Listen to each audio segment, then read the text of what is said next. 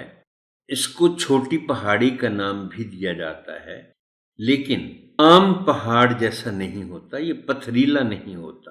ٹیلا ریت کا ہی ہوتا ہے اور بہت بڑا نہیں ہوتا، چھوٹی پہاڑی جیسا ہوتا ہے۔ اور اس کے لیے ایک لفظ جو دیہاتی علاقوں میں یا ان علاقوں میں جن میں ٹیلے ہوتے ہیں وہاں استعمال ہوتا ہے یہ لفظ ٹبا، اور عام طور پر یہ سمجھا جاتا ہے کہ ٹبا پنجابی کا لفظ ہے، مگر نہیں، ٹبا اردو کا لفظ ہے اور ٹبے کو ہی ٹیلا بھی کہا جاتا ہے۔ برعکس، الٹ، عوامل لفظ عاملہ کی جمع ہے، لیکن یہ عام طور پر معلوم نہیں ہے لوگوں کو، اور اس میں ان کو قصور بھی نہیں ہے، چونکہ عاملہ لفظ استعمال نہیں ہوتا، عام طور پر عوامل ہی ہوتا ہے، اور اس کے معنی ہیں لازمی اجزاء، دار و مدار، انحصار، بقا، زندہ رہنا یا زندگی۔ اور بچے اس کا جو انگریزی ایکویولنٹ ہے اس سے واقف ہے۔ سروائیول کہتے ہیں بقا کو، اگرچہ بقا لفظ جو ہے یہ اتنا جس کو کہتے ہیں نا سیلف ایکسپلینیٹری، اپنی وضاحت عام کرنے والا، یہ اتنا سیلف ایکسپلینیٹری نہیں ہے، خود اپنی وضاحت نہیں کرتا جتنا لفظ سروائیول کرتا ہے، یعنی حالات ایسے ہوں جس میں انسان زندہ رہ سکے، وہ سروائیول ہے۔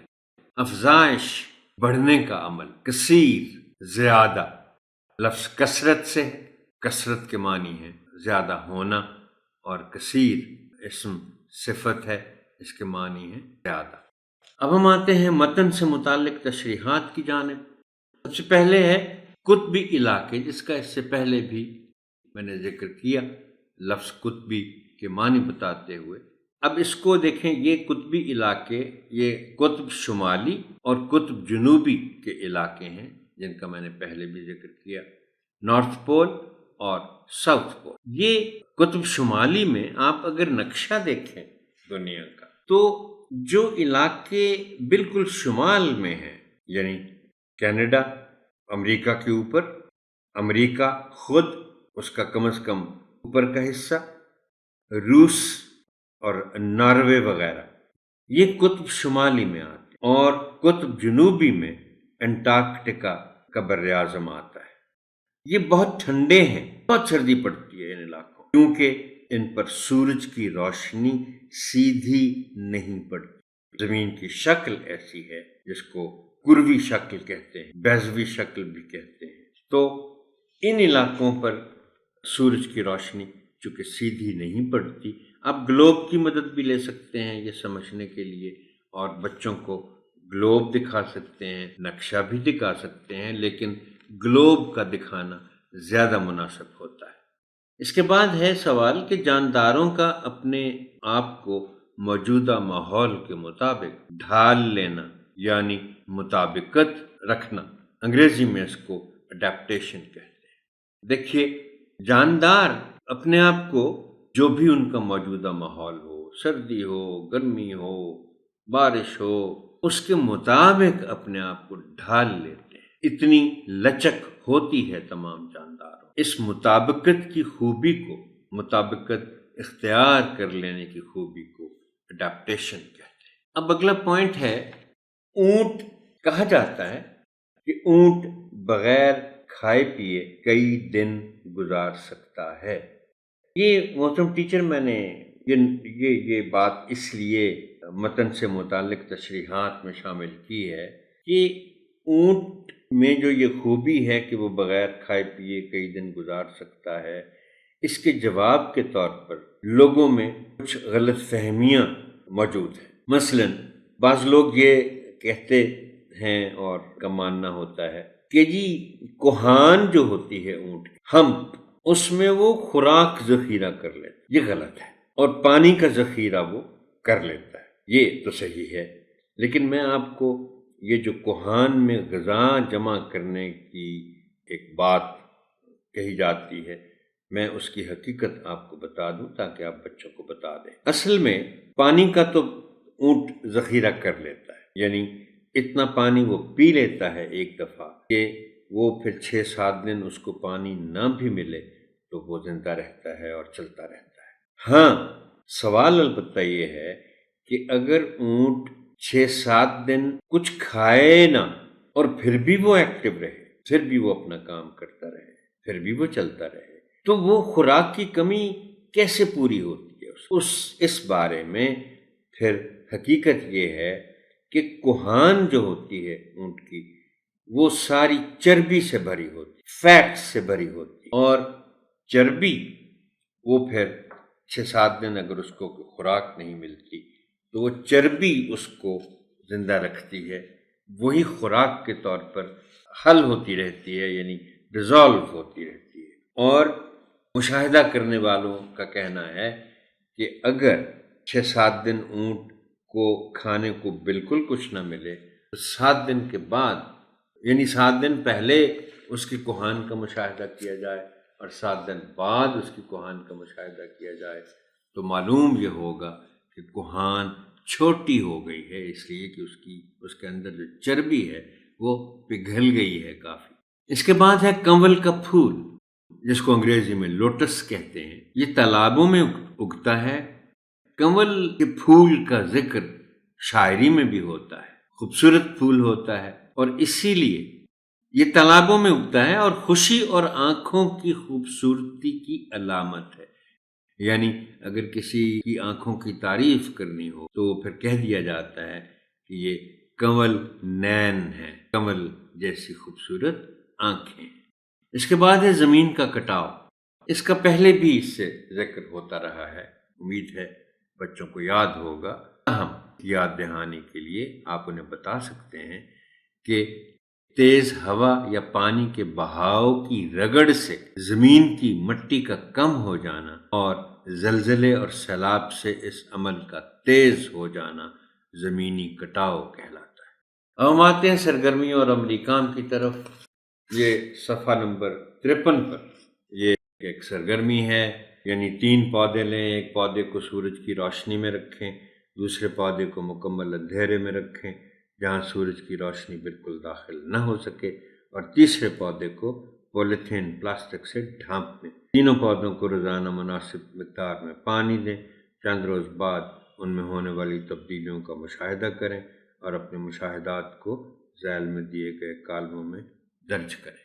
اس سرگرمی کے عملی طور پر میں آپ سے محترم ٹیچر گزارش کرتا رہا ہوں کہ بعض اوقات یہ ہوتا ہے کہ سرگرمی کتاب میں تو دی جاتی ہے، مگر ٹیچر یہ محسوس کرتے ہیں، محترم ٹیچر، کہ اس کو کروانا ممکن نہیں ہے اسکول میں، کلاس روم میں، تو اس صورت میں تینوں صورتوں سے متعلق آپ بات چیت کریں، یعنی سورج کی روشنی میں رکھا ہوا پودا، اندھیرے میں رکھا ہوا پودا اور پلاسٹک سے ڈھانپا ہوا پودا۔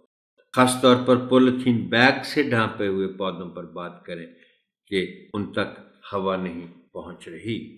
محترم ٹیچر، یہ سیشن یہاں تک ہی۔ آپ کی سماعت کا شکریہ۔ اللہ حافظ ناصر۔